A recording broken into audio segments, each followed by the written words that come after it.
guste el FMLN, no porque le guste ningún partido político en específico, sino porque cada una de esas cuestiones va a traer un impacto microeconómico y macroeconómico.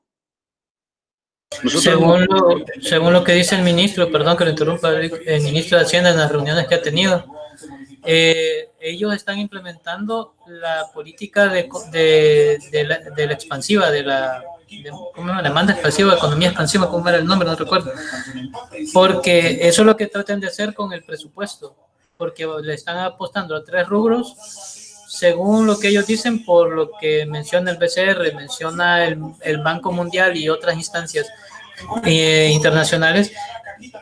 Quieren impulsar 3 rubros del país, que son salud, seguridad y educación, porque son las partes que en teoría van a tener mayor envergadura para el otro año y que van a inyectar dinero al país, además de la construcción y otras que están ahí. Por eso es que al parecer como que va, por lo que dicen los mismos diputados, como que está un poquito sobregirado el presupuesto por el hecho de que él explica de que se está invirtiendo más en el campo público. Y según las economías es que si usted le mete al público, obtiene una dinámica más para poder inyectar dinero a lo que es la economía, a los empresarios privados, a los microempresarios y a otros con la misma inyección que va a hacer el Estado. Sí, lo que pasa es que con la liberación de la banca, por ejemplo, ya en el 2001, cuando se creó la Ley de Integración Monetaria, el bimonetarismo, se estancaron, por lo menos podríamos decir que se estandarizaron las tasas. Antes, el sector formal como el sector informal pagaban tasas incluso del 180, del 300%. Entonces, incluso con algunas reformas que se han venido haciendo, se han logrado llegar a una tasa máxima del 50%, que aún esa tasa es usura, aún esa tasa es usura.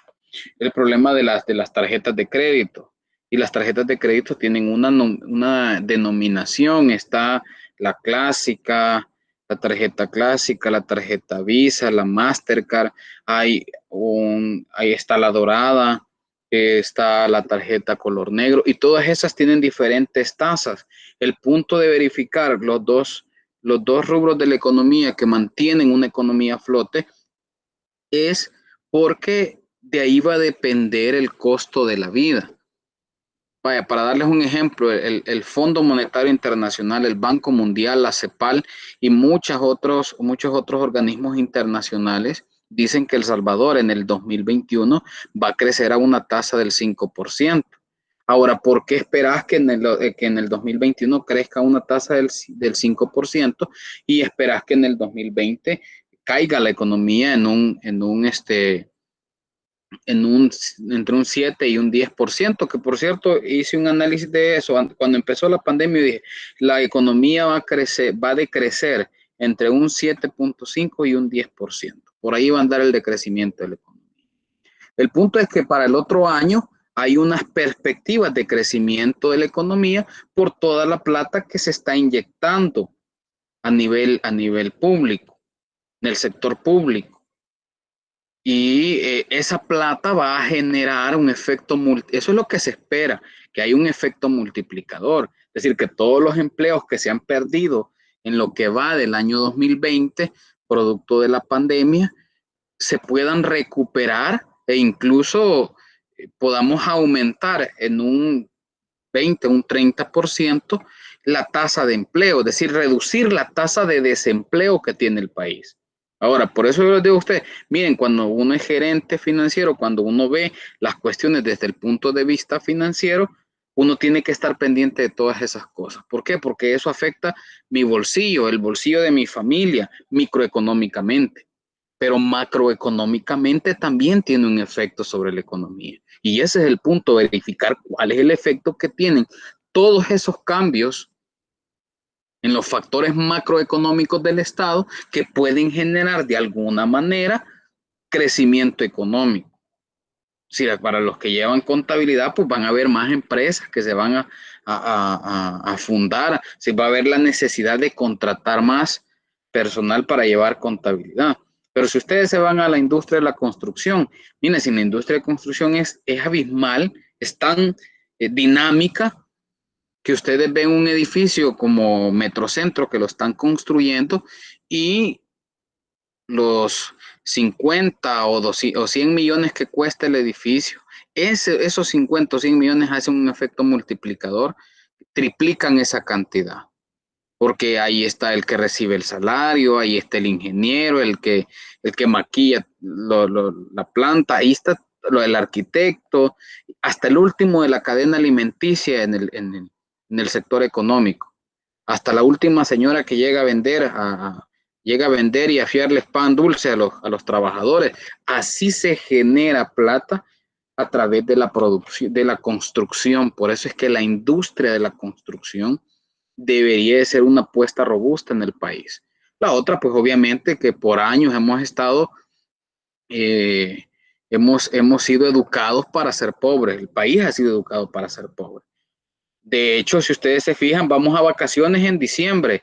En países desarrollados no van a vacaciones en diciembre. Aquí se van a vacaciones en diciembre porque los niños van a cortar, porque los niños van a ayudar a sus padres. En función de multiplicar el efecto de la pobreza del país, es que se sale de vacaciones entre noviembre y enero, tomando las de diciembre, pero realmente en países desarrollados no es así. En países desarrollados hay otra mística. Bueno, Estados Unidos, pues. Estados Unidos en diciembre, nadie anda pensando en que va a haber, que va a ser fiesta. Los estudiantes están en las universidades, en los colegios, porque hay clases normales, a excepto de los días feriados, pero hay clases totalmente normales, son otras épocas. Pero como lo decía un doctor en Francisco Gaviria, que el sistema lo creó así.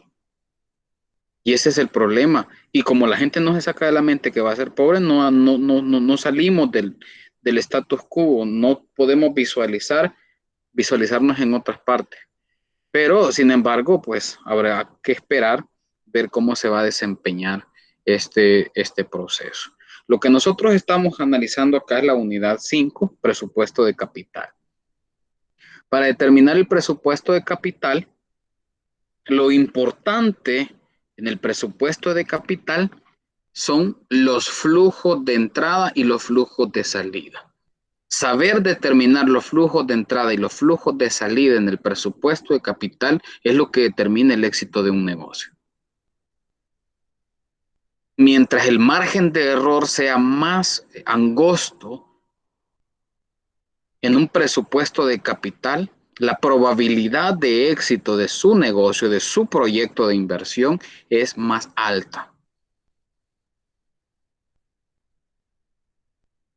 Cuando nosotros reducimos la incertidumbre en el presupuesto de capital, lo hacemos a través de la utilización de métodos económicos, de métodos estadísticos, probabilísticos, matemáticos para estimar el valor presente neto, para estimar la tasa interna de retorno, para estimar el costo promedio ponderado de capital, para estimar la tasa requerida del accionista. ¿En función de qué? En función de que muchos proyectos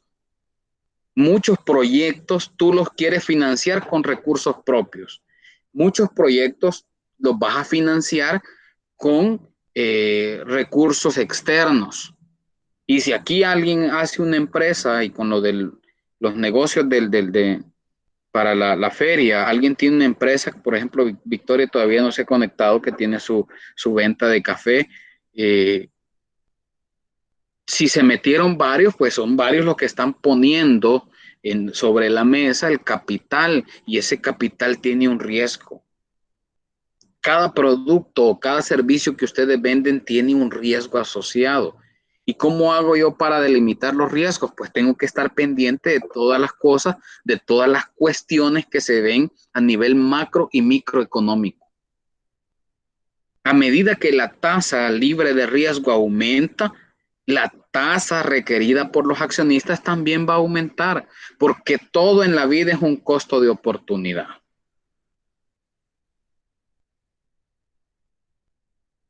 Cuando las chicas se van a casar, tienen un costo de oportunidad. La oportunidad del chico es que salga corriendo y la de ella es que logre atraparlo. Eso es a nivel humano, a nivel de los sentimientos. Cuando usted decide invertir en bonos del tesoro, tiene la alternativa de invertir en reportos de Grupo Q. Por eso es un costo de oportunidad, porque usted deja de invertir en un proyecto por invertir en otro. Entonces, para analizar, y cómo yo sé cuál es el riesgo asociado de, para eso se hace, para eso ustedes ven en Administración Financiera 1, análisis e interpretación de estados financieros, métodos del diagnóstico empresarial, y tienen el vertical, el horizontal, hay una matriz PYA que se puede realizar para determinar factores externos de riesgo, hay un análisis FODA. El análisis FODA es un análisis de la fortaleza, las oportunidades, las debilidades, que usted lo puede ver subjetivamente y objetivamente, que también lo saca de los análisis y la interpretación de estados financieros. Usted puede determinar factores competitivos de riesgo. Si pone la venta en Soyapango, ya sabe que tiene que dentro de su proyecto, de su presupuesto de capital, de su flujo de entradas y salidas, usted sabe que dentro del flujo de salidas usted tiene que guardar algo para la renta y no precisamente la que cobra el Ministerio de Hacienda. Si lo ponen a popa igual, mexicanos igual, o sea, son pocas las partes del país. El riesgo de inseguridad no afecta el sector empresarial. Entonces, aquí en el país lastimosamente tenemos muchos riesgos. Tenemos riesgo político, riesgo de seguridad. De lo único que se está seguro en El Salvador es de la muerte, de ir en nada más. Esos son los problemas a los que se enfrentan los micro, los pequeños y los medianos empresarios. Ahora, cuando ustedes sean micro, pequeño o mediano empresario, tienen que tener en cuenta que ustedes ya llevan un conocimiento más amplio, una estructura más compleja de cómo entender la realidad, el entorno externo y el entorno interno, es decir, lo que me rodea, lo que tengo más cerca, el entorno salvadoreño y el entorno internacional. ¿Cómo puede beneficiar la inversión extranjera directa a mi negocio?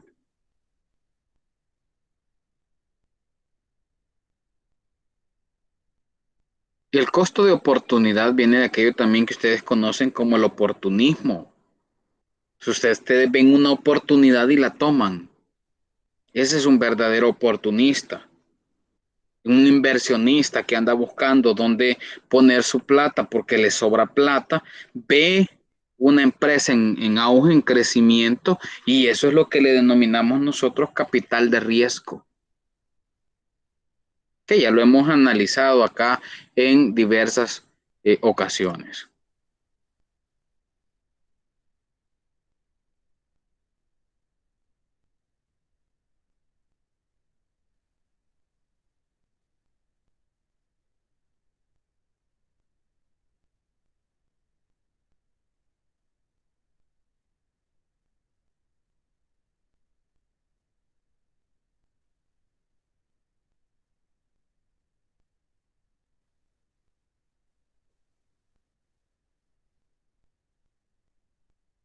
¿Se acuerdan qué diapositiva nos habíamos quedado?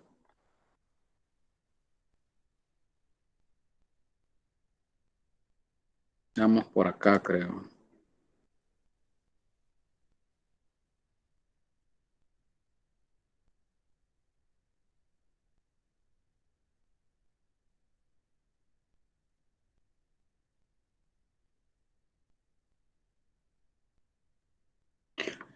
Ya habíamos hablado de las técnicas para elaborar el presupuesto de capital. Ya habíamos definido que hay 4 métodos diferentes de evaluación y selección de proyectos que se utilizan al presupuestar el capital. El periodo de recuperación es uno de los métodos que se utiliza para evaluar y seleccionar proyectos. La tasa interna de rendimiento, o lo que ustedes conocen como tasa interna de retorno, también es un método matemático para determinar si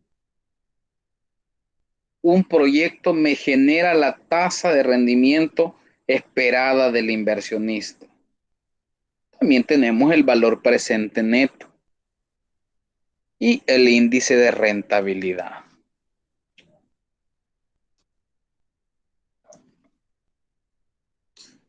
El primero es un método sencillo, aditivo para obtener el valor de un proyecto. Los métodos restantes son técnicas más complejas de flujo de efectivo descontado. Para simplificar, supondremos antes que los flujos de efectivo se realizan al final de cada año. Además, seguimos con la suposición de que cualquier propuesta de inversión no cambia composición de negocio, riesgo total de la empresa. El periodo de recuperación de un proyecto de inversión dice los números de años requeridos para recuperar la inversión inicial con base a los flujos de efectivo esperados.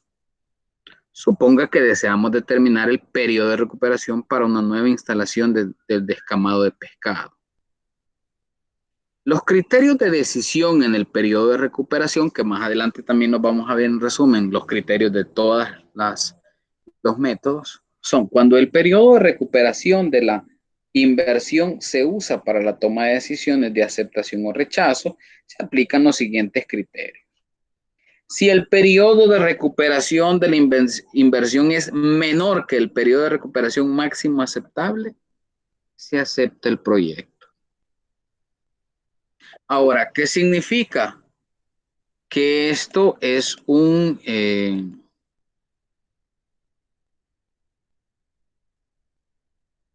método bastante subjetivo y que tiene obviamente sus desventajas y ya las vamos a ver. Subjetivo, ¿por qué? Porque para mí el máximo periodo de recuperación puede ser 3 años. Pero alguno de ustedes me puede decir, mire, yo le puedo aceptar hasta 4. Y otro puede decir, no, yo le acepto hasta 2. Y otro puede decir, depende. ¿Depende de qué? De qué tipo de producto estemos vendiendo. De cuál sea la inversión inicial. Depende de qué. Del mercado en el que me estoy desarrollando. Es decir, para establecer el número de años máximo aceptable para la recuperación, es un evento totalmente subjetivo, pero que alguna parte de objetividad debe tener para que ustedes utilicen este método. Los inventarios que se mueven más rápido, los de fácil movilidad, deberían de tener un periodo de recuperación más corto.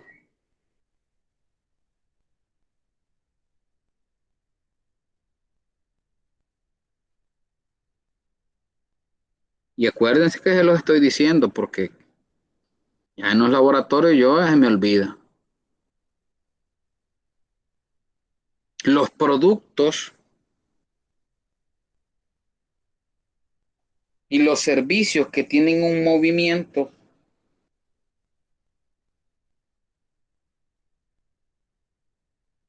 más tardado,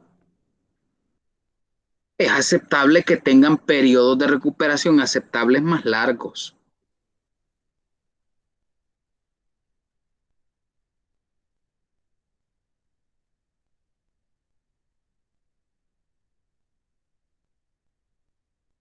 Con el volumen no nos vamos a meter porque va a depender del costo, pero eso sí, los bienes y servicios que tengan un mayor costo de producción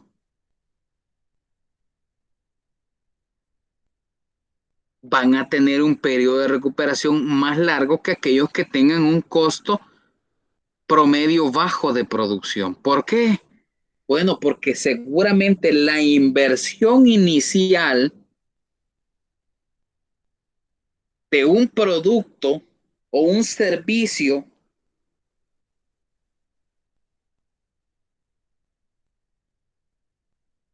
de gran valor necesita mayor capacidad instalada. Por lo tanto, la inversión inicial es mayor. Y posiblemente la aceptación del mercado en los primeros años no sea la esperada.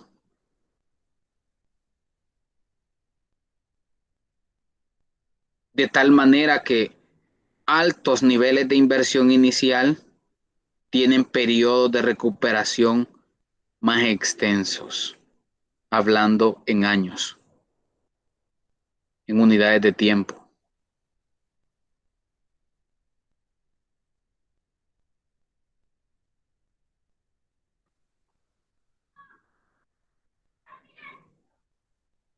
Ahora dice, si el periodo de recuperación de la inversión es mayor que el periodo de recuperación máximo aceptable, se rechaza el proyecto.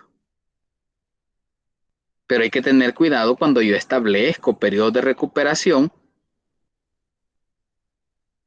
porque depende del negocio, del modelo de negocios. El periodo de recuperación de Dell no es el mismo que HP, porque Dell vende en línea, no tiene distribuidores. Ustedes encuentran una que otra Dell en Prado, en Office Depot, en la Curazao, en todos los centros comerciales y en todos los centros de donde venden equipos electrónicos. Pero en sí que Dell vaya a tener un distribuidor autorizado, no lo tiene. La mayor parte de las ventas las hace por internet. Por lo tanto, Dell se ahorra el costo fijo que proviene del arrendamiento, ya sea financiero o sea un arrendamiento operativo.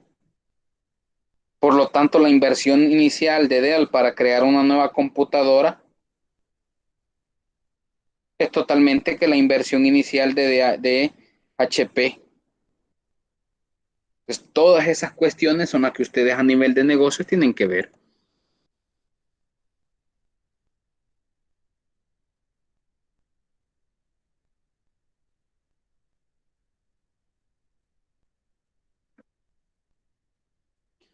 La administración determina el periodo de recuperación máximo aceptable de la inversión. Este valor se establece subjetivamente con base a diversos factores, incluyendo el tipo de proyecto, la expansión, el reemplazo, la renovación u otro.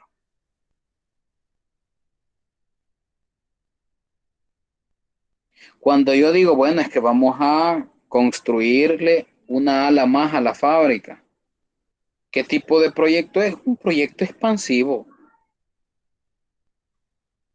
Vamos a construir otra distribuidora en San Miguel para que los clientes que están de todo Oriente no tengan que venir hasta San Salvador, no tengan que desplazarse hasta San Salvador para comprarme a mí.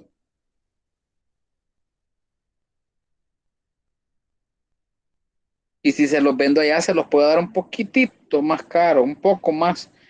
Puede haber un diferencial de precio. Ese es un proyecto de expansión.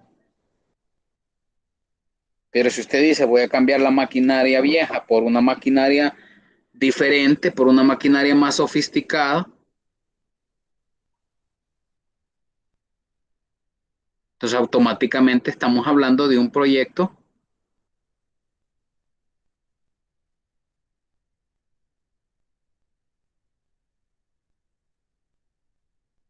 de reemplazo, renovación, sí, proyectos de renovar todo el equipo electrónico.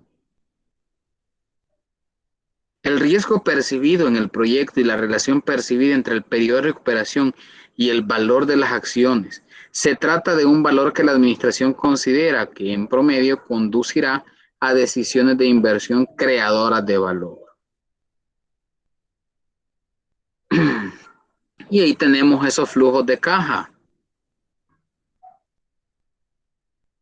Tenemos el proyecto A y tenemos el proyecto B. Y tenemos la inversión inicial para el proyecto A y la inversión inicial para el proyecto B. Y los flujos de efectivo esperados.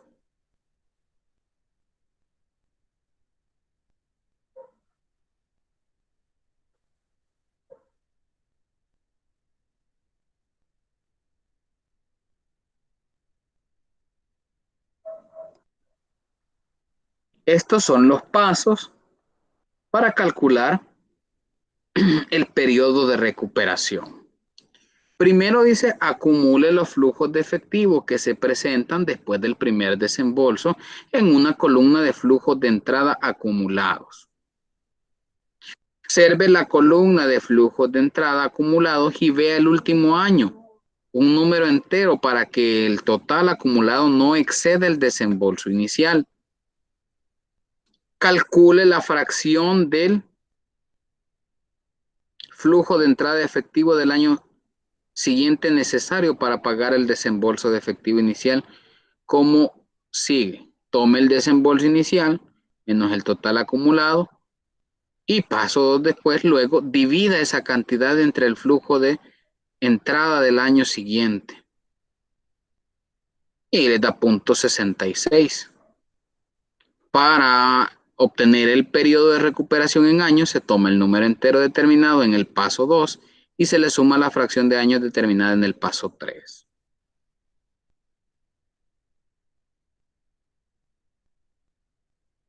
Y aquí está ya resuelto este casito, el de arriba. El periodo de recuperación. ¿Qué es lo que se hace? Me dice que acumule los flujos de efectivo.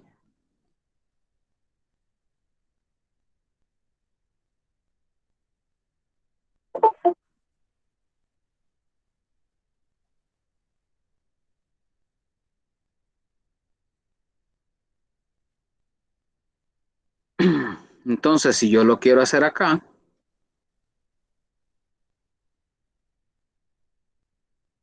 PR, periodo de recuperación, ¿qué es lo que me dice? Que acumule los flujos de efectivo. Entonces yo voy a tener año 1, 2, 3, 4, 5.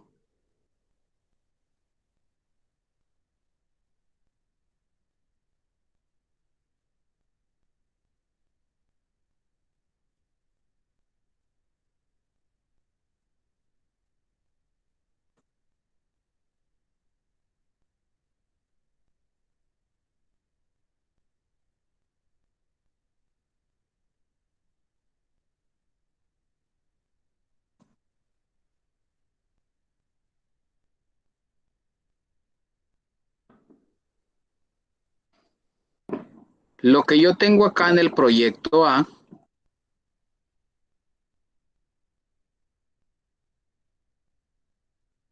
flujos de efectivo.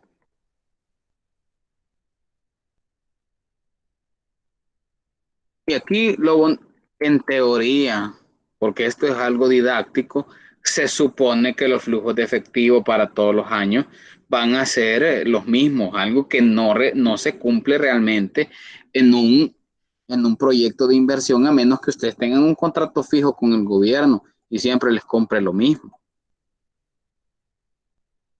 Entonces suponemos que van a ser 14,000 para siempre.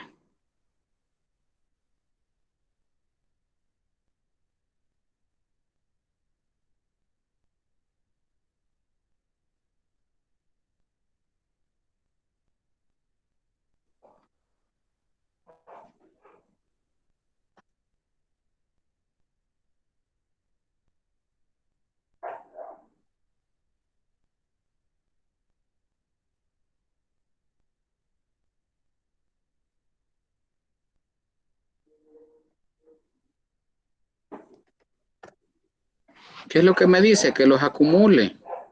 Por lo tanto, a este ya van a ir ¿cuánto? 14,000 más 14,000, 28,000.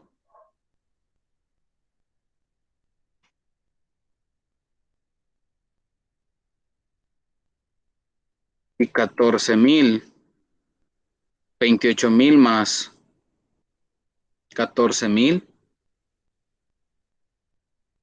42,000.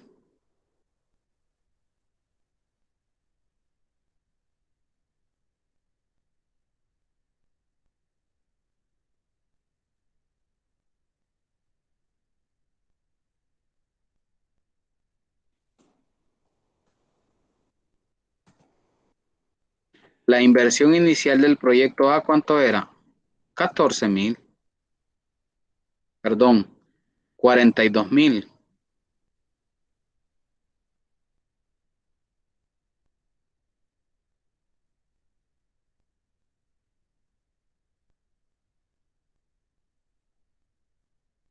Los pasos que me decían, acumule los flujos de efectivo que se presentan después del primer desembolso en una columna de flujos acumulados. Lo que tenemos acá son flujos acumulados.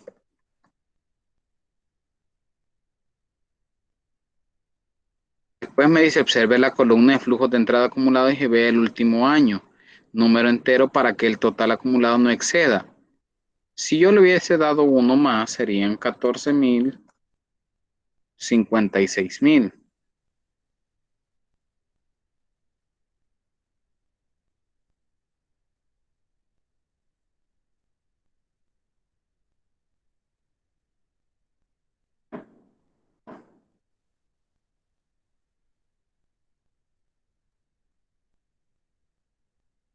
Me dice que observe un número entero que no vaya a exceder a la inversión inicial. ¿Qué número de estos no excede la inversión inicial? Este.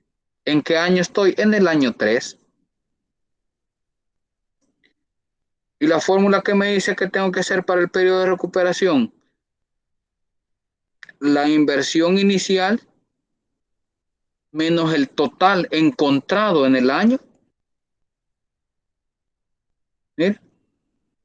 La inversión inicial menos el total encontrado en el año, que puede ser que menor o igual a 42,000 a la inversión inicial. Y eso me va a dar una fracción.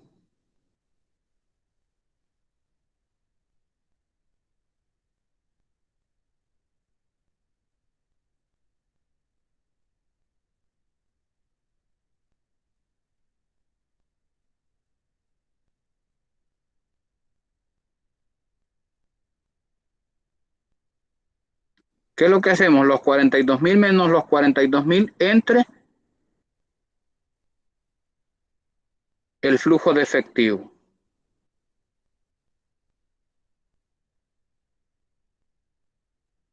En el año siguiente, este flujo de efectivo que ustedes están viendo acá es del año 4.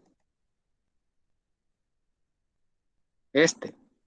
Pero como todos son iguales, entonces yo digo el periodo de recuperación. El periodo de recuperación va a ser igual a la inversión inicial de $42,000 menos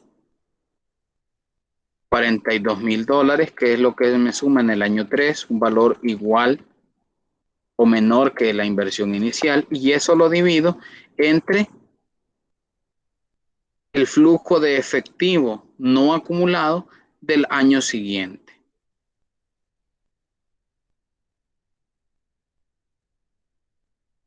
Y eso me va a dar igual a ¿cuánto?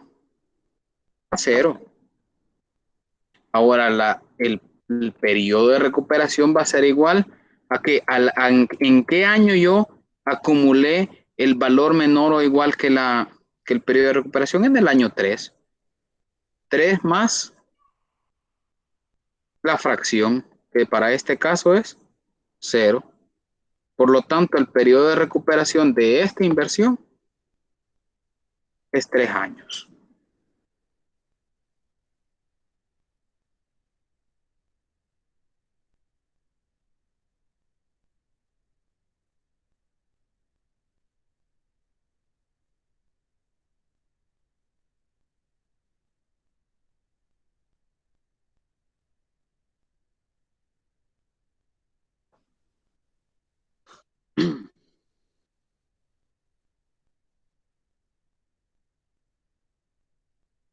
Ahora, ¿qué pasa en el siguiente?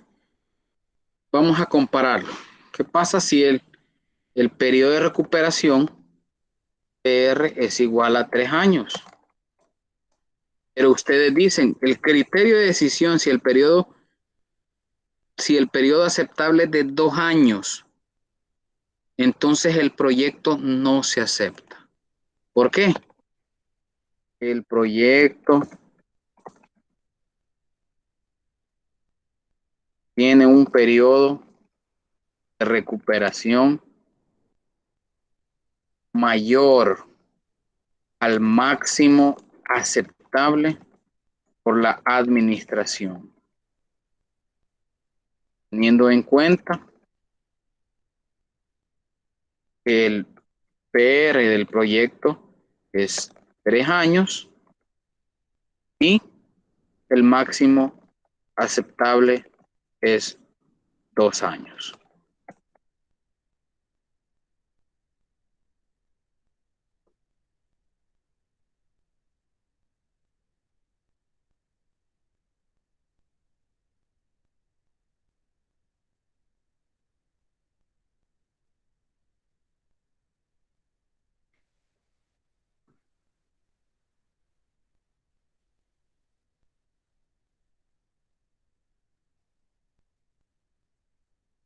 Y este que ustedes ven acá es el proyecto B.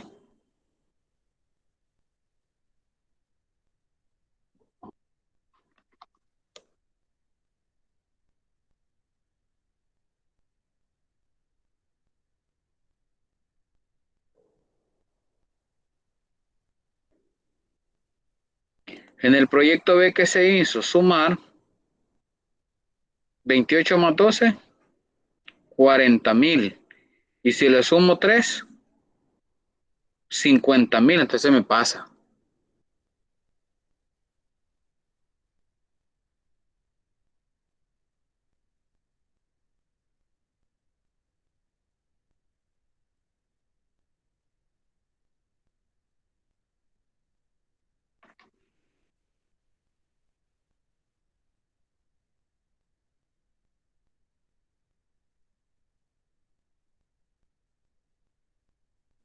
En este caso, la inversión inicial es 45,000.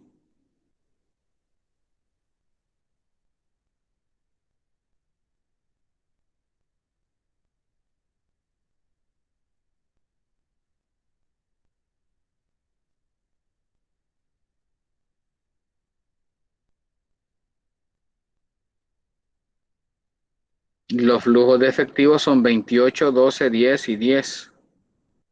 Y 10. 28,000.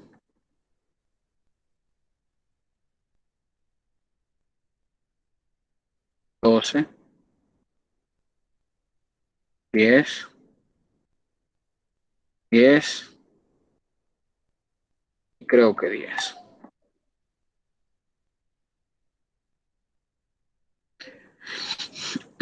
28 más 12.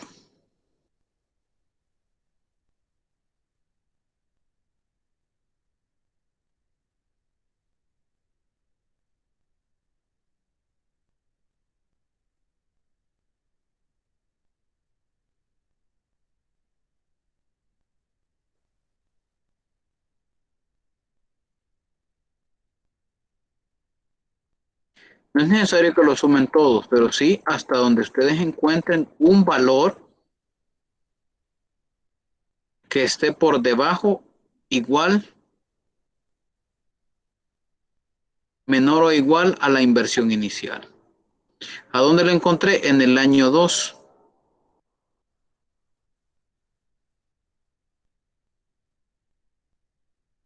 ¿Entre qué lo voy a dividir? Entre el periodo, en el flujo de efectivo del siguiente año, esperado el siguiente año, entre 10,000.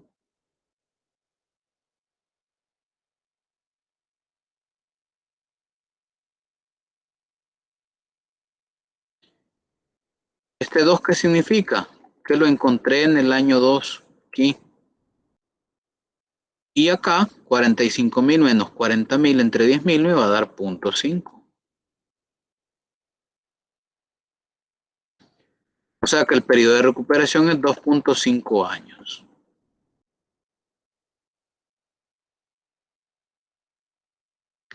Ahora, si el criterio de recuperación es de 3 años, entonces se acepta el proyecto.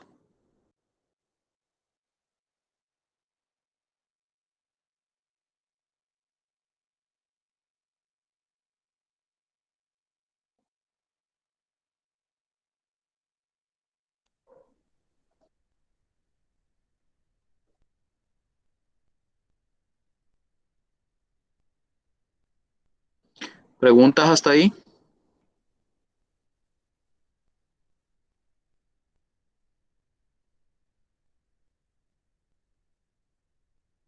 Ok, está fácil el método. Ahora, una desventaja importante del método del periodo de recuperación es que no considera los flujos de efectivo que ocurren después de la expiración del periodo de recuperación. En consecuencia, no se puede ver como una medida de rentabilidad. La otra es que si ustedes se fijan, solo dividimos cantidades y los 45,000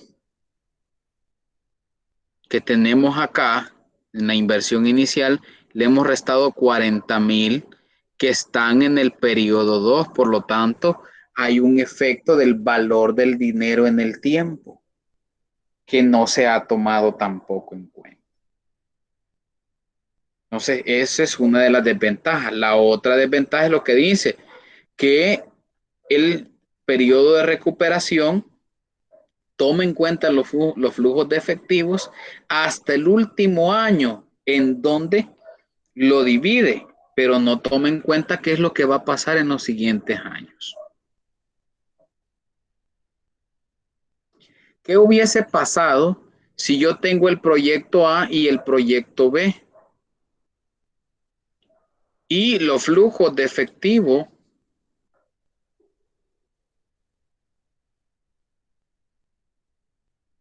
vamos a ver acá. Si nosotros le ponemos que acá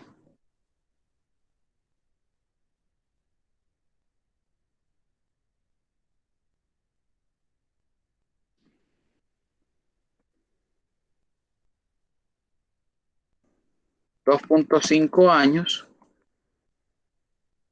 y le ponemos que máximo el periodo aceptable es 2.5 años, este que tiene 3 años no se aceptaría, pero miren, tiene un flujo de 14,000, 14,000 y 14,000 en los próximos años. ¿Qué pasaría si yo hago el análisis con el literal B, con el proyecto B, pero teniendo en cuenta que a partir del año 5, del año 4, perdón, ya los ingresos solo son 5,000? O ya no hay ingresos a partir del año 4. Aunque este me da un periodo de recuperación que está muy cercano a lo que me está pidiendo, lo que me está exigiendo el inversionista o la administración, no lo tomaría. ¿Por qué? Porque no genera flujos de efectivo futuros. Entonces ese es uno de los problemas, que él ve hasta donde yo determino el periodo de recuperación. Más adelante no se analiza qué es lo que va a pasar después. Porque a pesar que este tiene un periodo de recuperación eh, mayor, que el proyecto A tiene un periodo de recuperación mayor al proyecto B, los flujos de efectivo generados por el proyecto A son mayores que los flujos de efectivo generados en el proyecto B.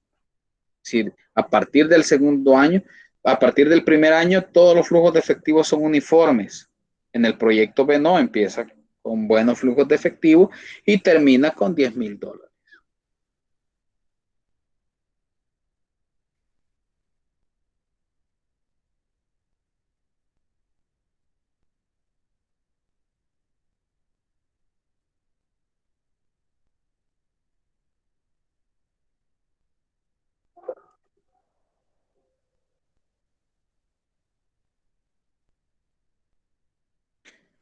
Al considerar las diferentes desventajas del método del periodo de recuperación, casi siempre se piensa que los métodos de flujo de efectivo descontado ofrecen una base más objetiva para evaluar y seleccionar los proyectos de inversión.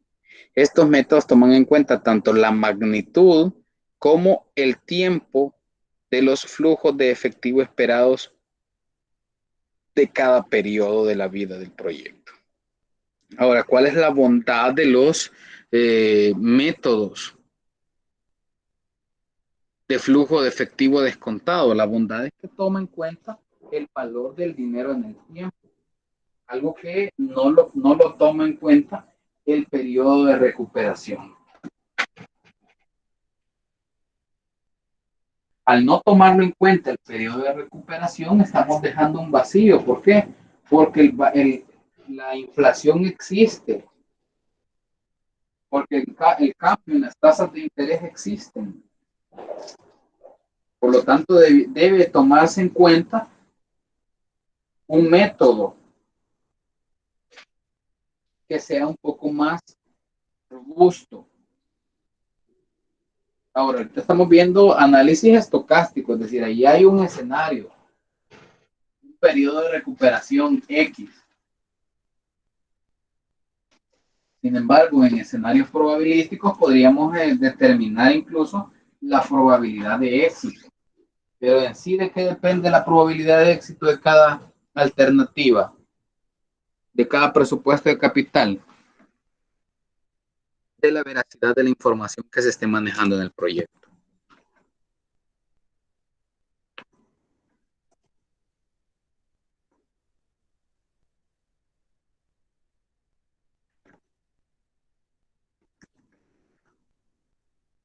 El método del flujo de efectivo descontado no permite captar la diferencia en los tiempos de los flujos de efectivo para varios proyectos durante el proceso de descuento.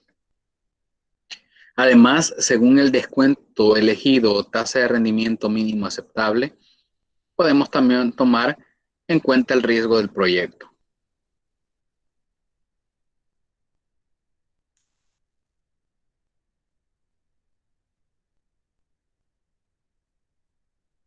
Ahora, los tres métodos principales del flujo de efectivo descontado son la tasa interna de retorno o la tasa interna de rendimiento TIR, valor presente neto BPN y el índice de rentabilidad.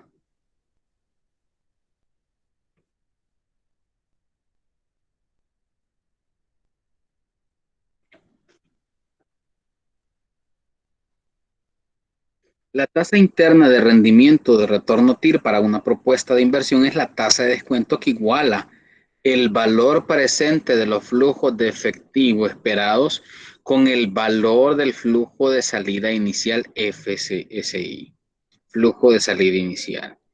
Si el flujo de salida inicial o costo incurre en el tiempo cero, se presenta por la tasa TIR de tal manera. El flujo de efectivo de salida va a ser igual a los flujos de efectivo generados desde el 1 hasta la enésima potencia entre 1 más la tasa de rendimiento. Es decir, que es el valor, como ya lo menciona el concepto, que hace cero esa ecuación. Así, la tasa interna de retorno es la tasa de interés que descuenta la serie de los flujos de efectivo netos F1 y Fn para igualar el valor presente, los flujos de salida inicial en el tiempo cero. Para la instalación del descamado de pescado que habíamos visto en el diapositivas anteriores, el problema se puede expresar como 100,000 va a ser igual a 34,432 más 39,530 más 39,350 más 32,219 entre 1 más la tasa interna de retorno. No sé si llevaron matemáticas financieras, pero ahí pueden interpolar y encontrar la tasa interna de retorno. Y la otra opción pues es hacerlo en Excel, que es muchísimo más fácil. Ahora vamos a suponer que la tasa de rendimiento mínima es del 14% y aquí tenemos el flujo de caja esperado.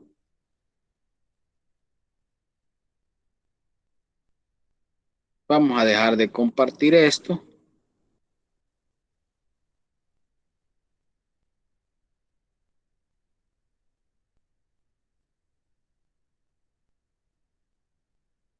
Vamos a abrir.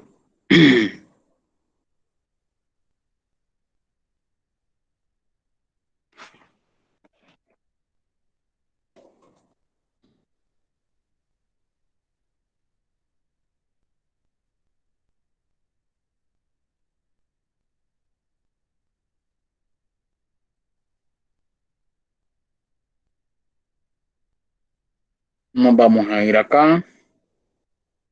Les voy a traer el flujo de efectivo y vamos a determinar la TIR de ese proyecto.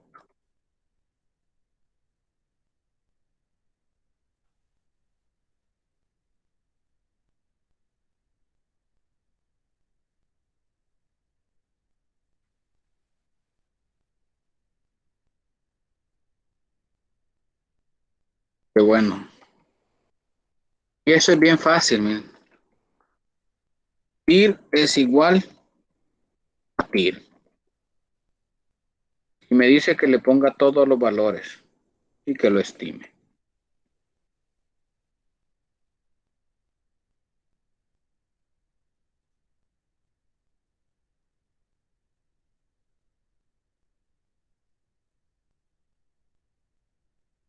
Miren la tasa interna de retorno.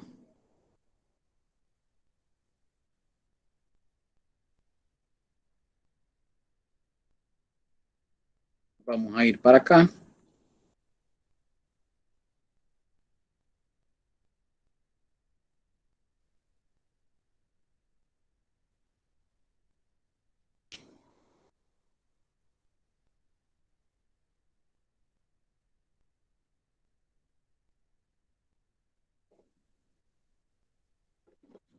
Ya estamos acá de nuevo. Vamos a subir esto un poco.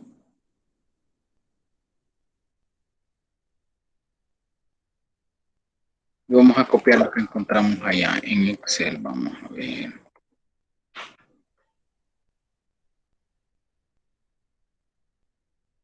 ¿Qué encontramos allá? Encontramos esto.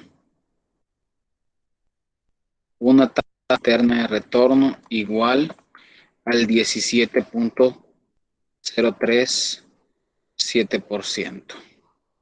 Lo que es lo mismo que digamos que tenemos una tasa del 17.04%.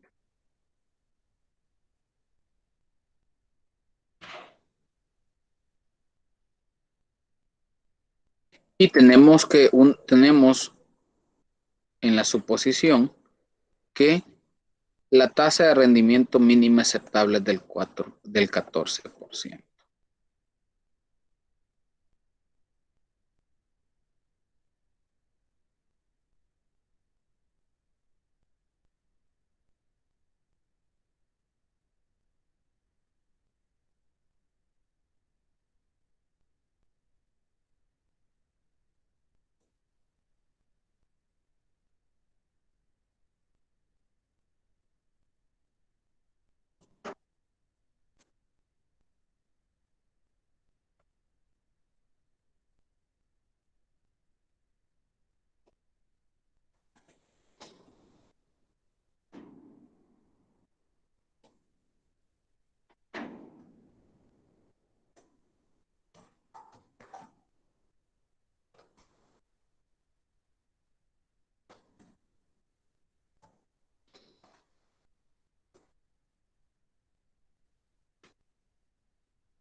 Entonces ahí estaríamos aceptando el proyecto. ¿Por qué? Porque el criterio de decisión es Si la tasa interna de retorno está por encima de la tasa mínima aceptable, el proyecto hay que aceptarlo.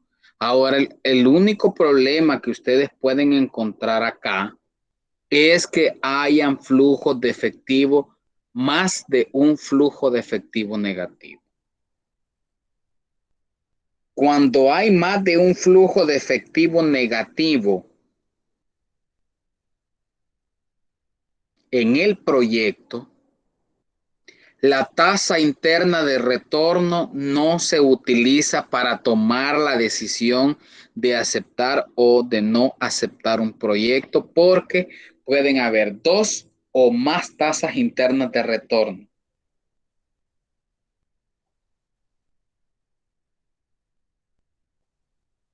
La tasa interna de retorno solo se utiliza para el presupuesto de capital cuando solo hay un flujo de efectivo negativo.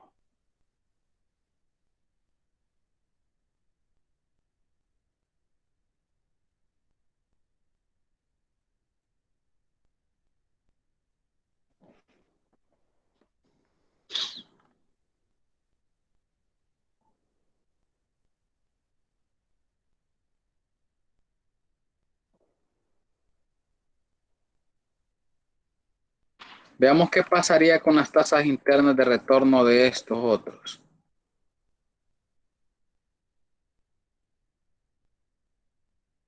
TIR 2.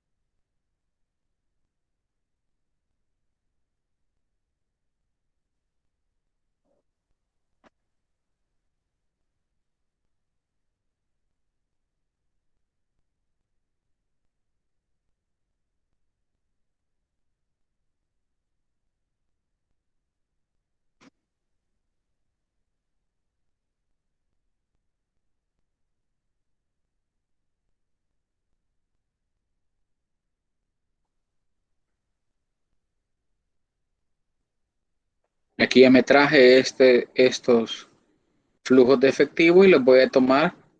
Vamos a sacar la tasa interna de retorno.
Si estos proyectos fueran mutuamente excluyentes, es decir, o hago uno o hago el otro,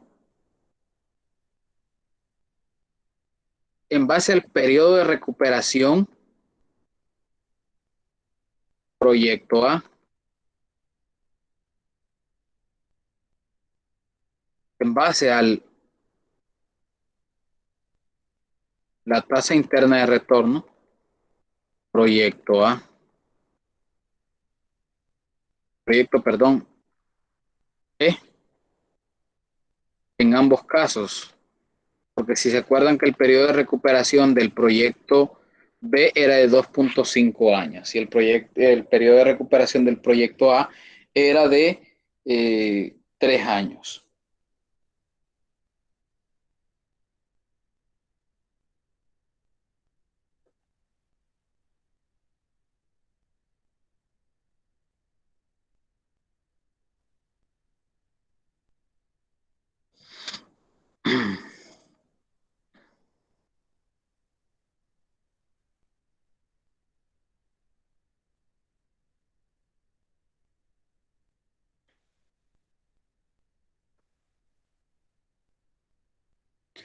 El criterio de aceptación que se usa en general con el método de la tasa interna de rendimiento es comparar la tasa interna de rendimiento con la tasa de rendimiento requerida, conocida como tasa de rendimiento mínimo aceptable. ¿De quién? Del accionista.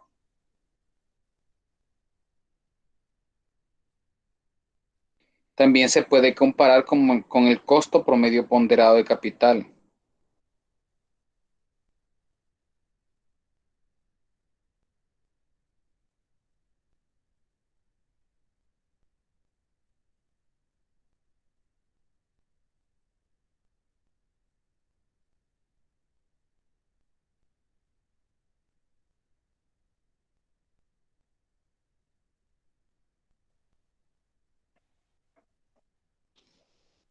Y ahora tenemos el valor presente neto.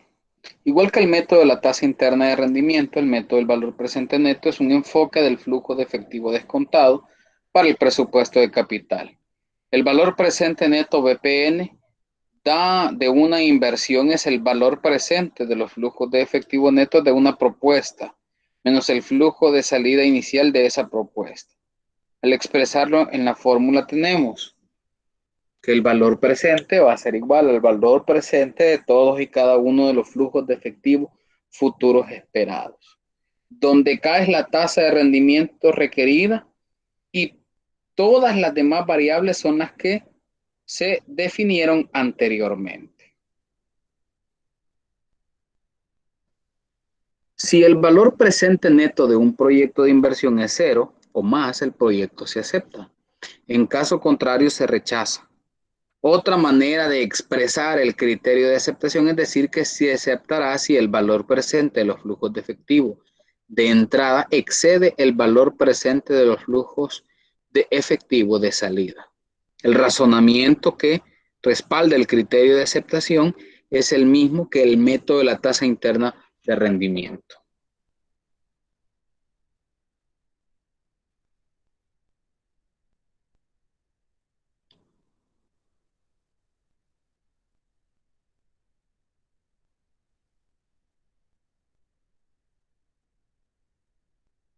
Y ahí tenemos el mismo flujo de caja que ya habíamos observado. Y tenemos una tasa de requerida del inversionista del 12%.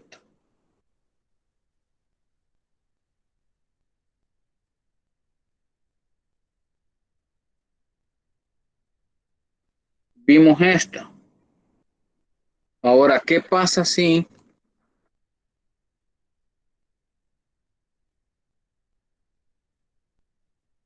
vamos a hacer una copia?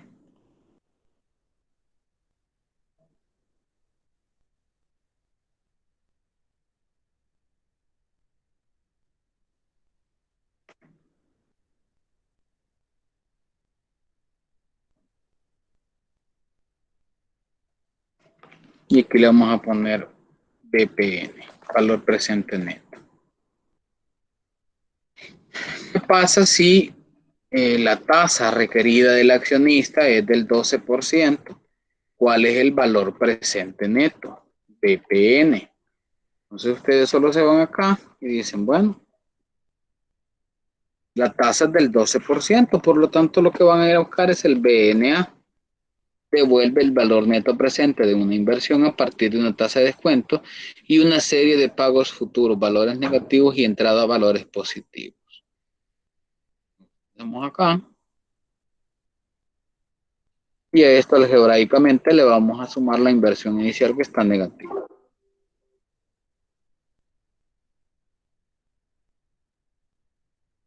Espérenme, aquí me faltó la tasa. La tasa, los valores positivos más el valor negativo. Y me da un valor presente neto de 10.746. ¿Qué significa esto? Con esa tasa de rendimiento, lo que significa que después de cancelar todas las obligaciones, incluso el rendimiento esperado de los accionistas, aún tengo un valor presente de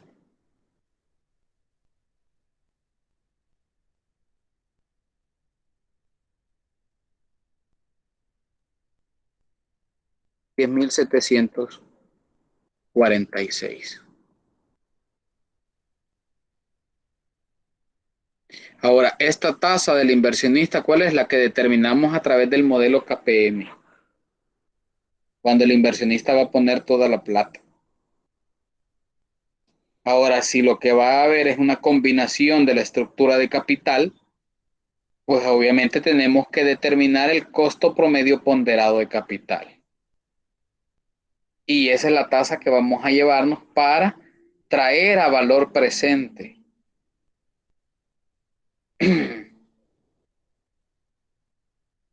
esa inversión.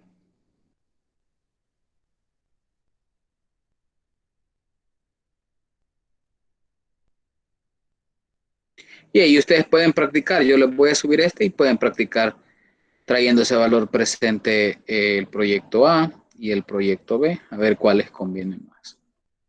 Lo que yo les decía es esto: ¿qué pasaría si un flujo en el año 2 es negativo?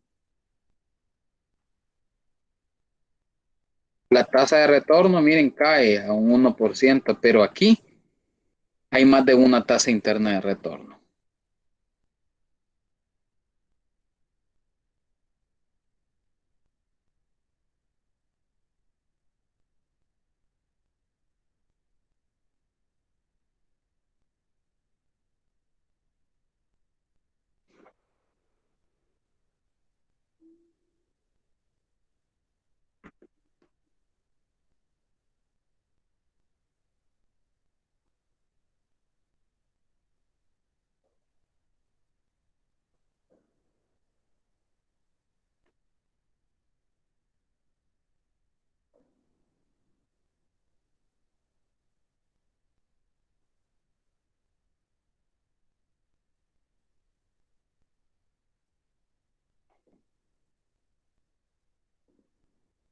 Ese es el valor presente neto.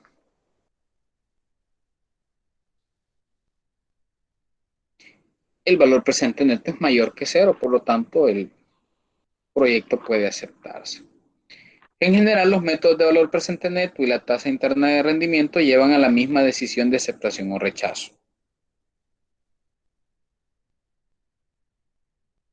Este es el gráfico el perfil gráfico del valor presente neto y la tasa interna de retorno. Ahora, la tasa interna de retorno está puesta acá porque es la que hace cero los flujos de entrada y los flujos de salida.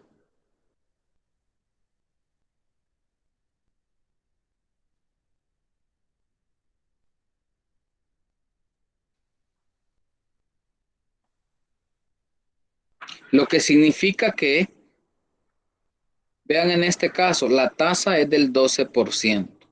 Si aumento la tasa, disminuye el valor presente neto. Si la aumento hasta llegar a la tasa de rendimiento, el valor presente neto se va a hacer igual a cero. ¿Qué pasaría si la tasa requerida del inversionista ya no es 17, ya no es 12%? Veámoslo en el Excel. ¿Qué pasa cuando cambian las condiciones de mercado y la tasa de rendimiento ya no es del 12%? Es decir, el inversionista ya no está dispuesto a soltar plata para un proyecto de inversión si no le dan una tasa que esté por encima del 18%. El valor presente neto se me hace negativo y por lo tanto el criterio de aceptación que dice que si el valor presente neto es mayor o igual que cero, se acepta el proyecto. En este caso, no estaríamos aceptando el proyecto. Y por eso yo les digo a ustedes, miren, tienen que estar pendientes de lo que pasa, porque cuando hay cambios en las tasas de interés interbancaria, eso puede castigar los flujos de efectivo. Y cuando se castigan los flujos de efectivo con una tasa más alta, puede invalidarnos el proyecto de inversión. Si todos lo financiáramos con deuda bancaria y la deuda bancaria fuera del 11%, aumenta el valor presente neto.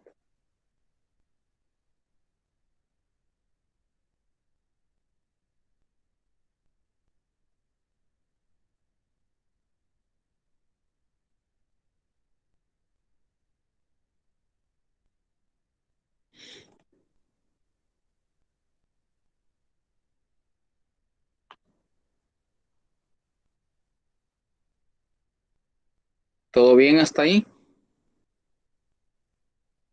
¿No hay preguntas? Sí, y la gráfica igual la saca en Excel o cómo la saca. A esta le doy control B, no, control C y control B. Y la pego del libro. Pero también se puede sacar en Excel la gráfica. El punto acá es que tendríamos que hacer una ecuación punto pendiente. Recuerden de matemática 2 y la 1 y la 2.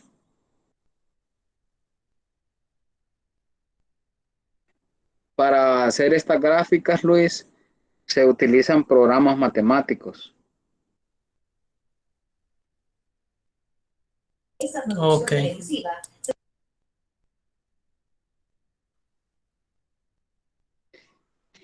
Y el último método es el índice de rentabilidad o razón costo-beneficio de un proyecto, y es la razón entre el valor presente de los flujos de efectivo neto futuros y el flujo de salida. Y se expresa como índice de rentabilidad va a ser igual al valor presente de todos los flujos de efectivo a la tasa a la que yo estoy castigando mi flujo de efectivo, y eso lo divido entre el flujo de efectivo de salida en el momento cero. Ese es el índice de rentabilidad. El criterio de aceptación en el índice de rentabilidad, siempre que el índice de rentabilidad sea 1 o mayor, la inversión propuesta es aceptable. Para cualquier proyecto dado, los métodos de valor presente neto y de índice de rentabilidad dan las mismas indicaciones de aceptación o rechazo. Un índice de rentabilidad mayor que 1 implica que el valor presente de un proyecto es mayor que su flujo de salida inicial, y que a la vez implica que el valor presente neto es mayor que 0. Sin embargo, con frecuencia se prefiere el método del valor presente neto sobre el índice de rentabilidad. La razón para esto es que el valor presente neto indica si es conveniente aceptar o no un proyecto, y también expresa la contribución monetaria absoluta que hace el proyecto a la riqueza del accionista. Porque los 10,000 que vimos en el valor presente neto es una contribución extra a la riqueza del accionista.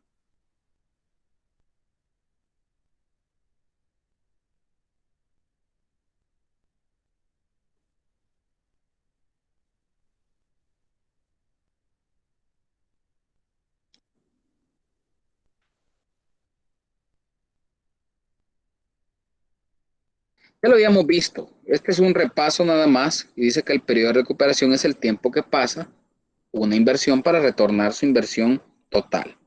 El tiempo se cuenta años, meses, etcétera. El criterio de decisión es subjetivo para cada inversionista. Unos pueden esperar un periodo máximo de 2, 3 años o más, dependiendo del proyecto y la pericia. En un caso, si el inversionista requiere un periodo máximo de 3 años, cualquier periodo por encima de esos 3 años resultaría en la no aceptación de un proyecto de inversión.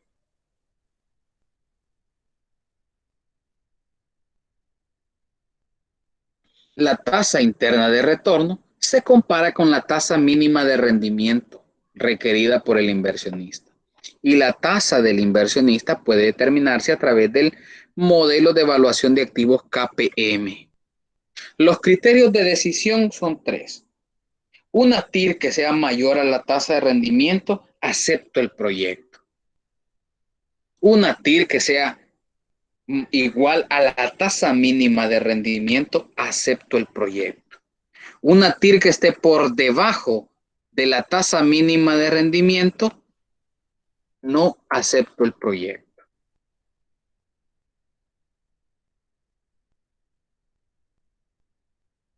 Esos son los criterios de decisión. El valor presente de los flujos esperados de efectivo del proyecto representan el valor en el momento cero comparados con la inversión inicial.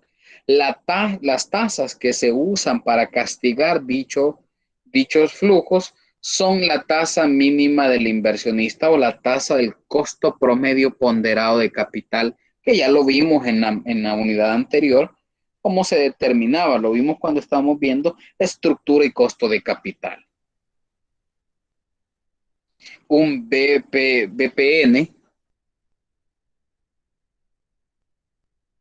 igual a 0, se acepta el proyecto. Mayor que 0, se acepta el proyecto.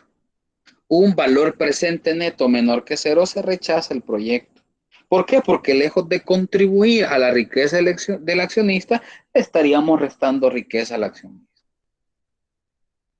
Ahora, ¿cuál es lo más importante y el meollo de cuando nosotros estamos evaluando alternativas de inversión a través de métodos cualitativos y cuantitativos?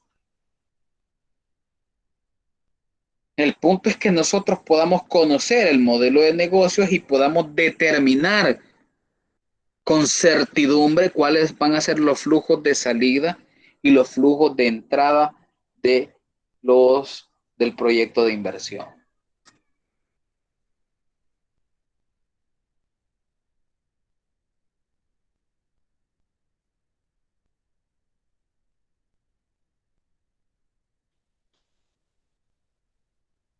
El criterio de decisión del índice de rentabilidad. Si el índice de rentabilidad es 1, aquí ya lo vimos, se acepta el proyecto. Si es menor que 1, se rechaza el proyecto. Y si es mayor que 1, pues se acepta el proyecto.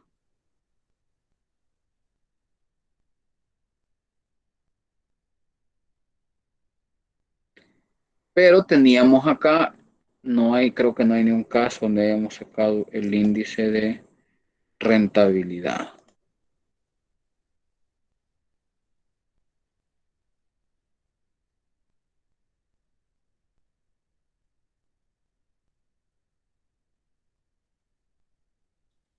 Veamos la fórmula del índice de rentabilidad. Vámonos al Excel.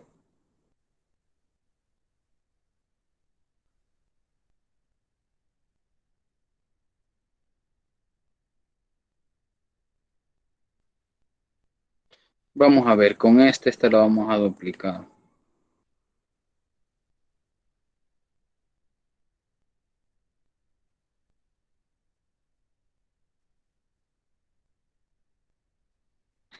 Vamos a determinar el índice de rentabilidad.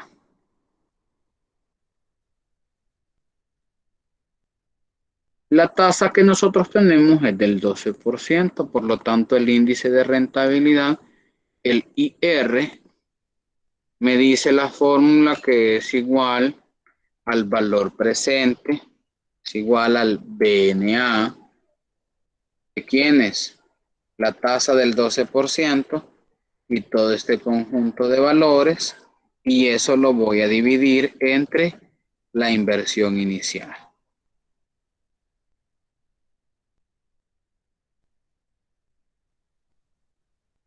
¿Qué me dice el criterio? Para cualquier índice de rentabilidad mayor que 1, se acepta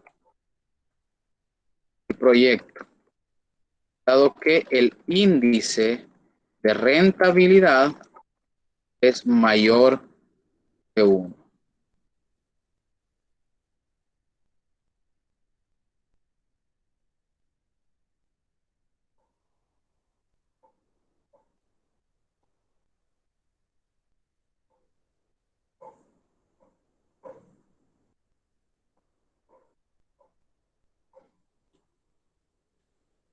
Y ya determinamos el índice de rentabilidad en un caso específico.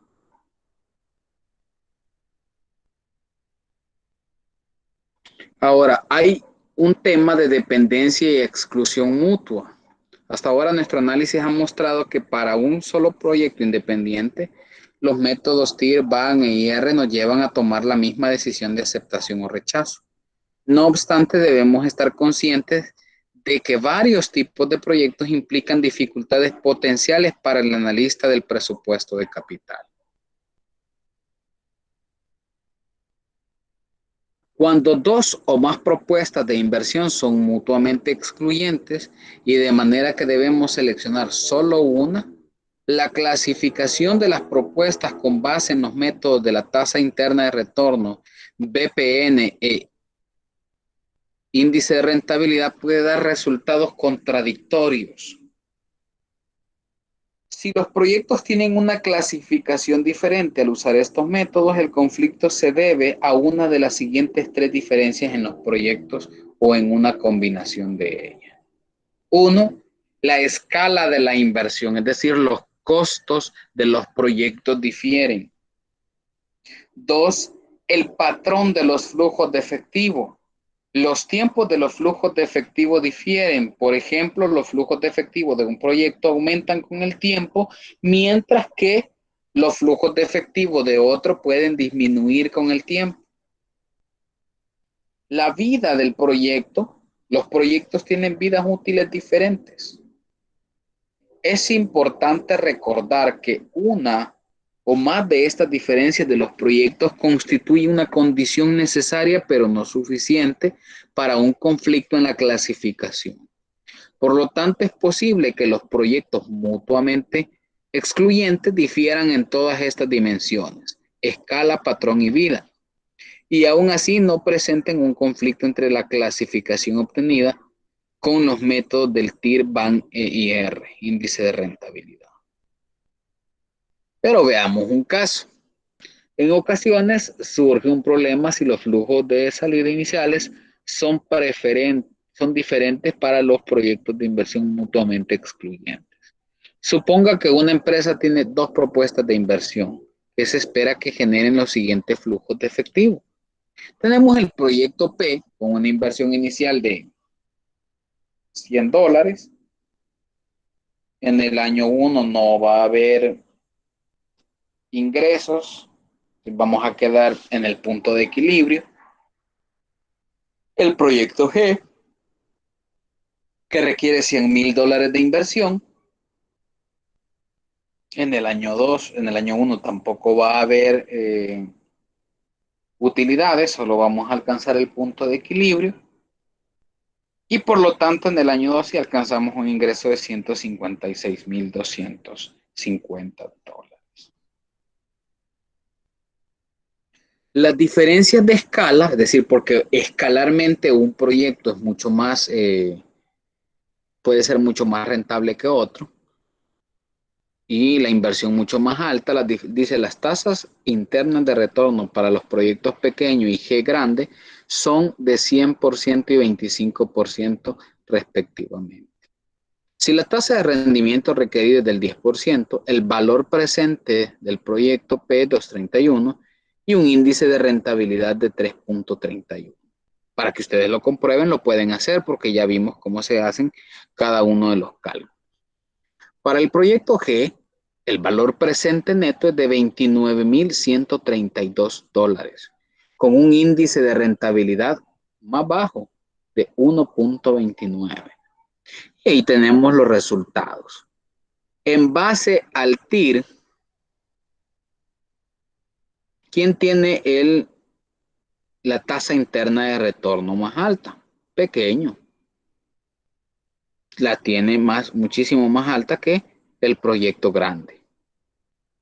Por lo tanto, en primer lugar, en la clasificación, ustedes se decidieran y cualquier inversionista se decidiría por el que tenga la tasa interna de retorno más grande. O sea que en primer lugar quedaría pequeño y en segundo lugar grande. En base al valor presente neto, habría una diferencia en la decisión. ¿Por qué? Porque ustedes van a preferir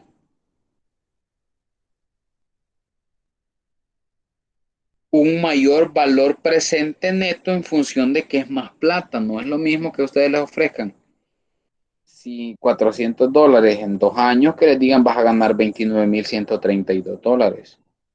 Como el valor presente neto es más alto, yo prefiero quedarme en base al valor presente neto con el proyecto grande.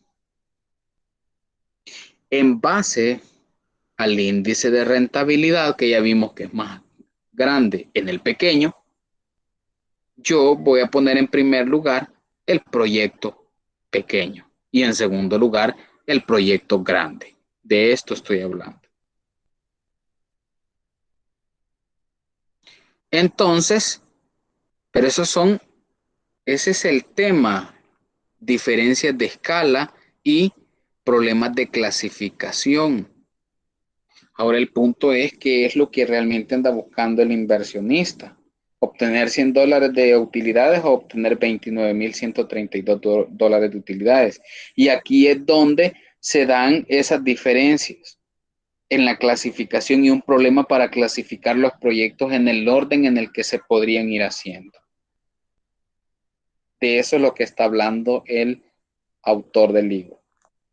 De problemas de clasificación en los proyectos porque de alguna manera puede ser confuso querer elegir un proyecto en detrimento de otro. Cuando estamos tomando el valor presente neto, la tasa interna de retorno y el índice de rentabilidad.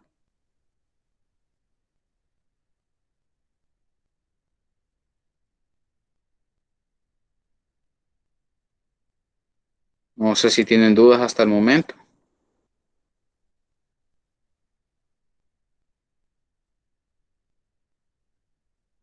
Si no, pues nos vamos quedando hasta por ahí y nos vemos primero Dios el próximo jueves. Vamos a practicar con otros ejercicios para ya el próximo martes entrar a otra de las unidades que nos corresponden y pues esto sería parte de lo que va a venir en su laboratorio. Ok, feliz noche. Feliz noche. Ok, gracias. Feliz noche, Luis. Buenas noches, gracias. Feliz noche. Buenas noches.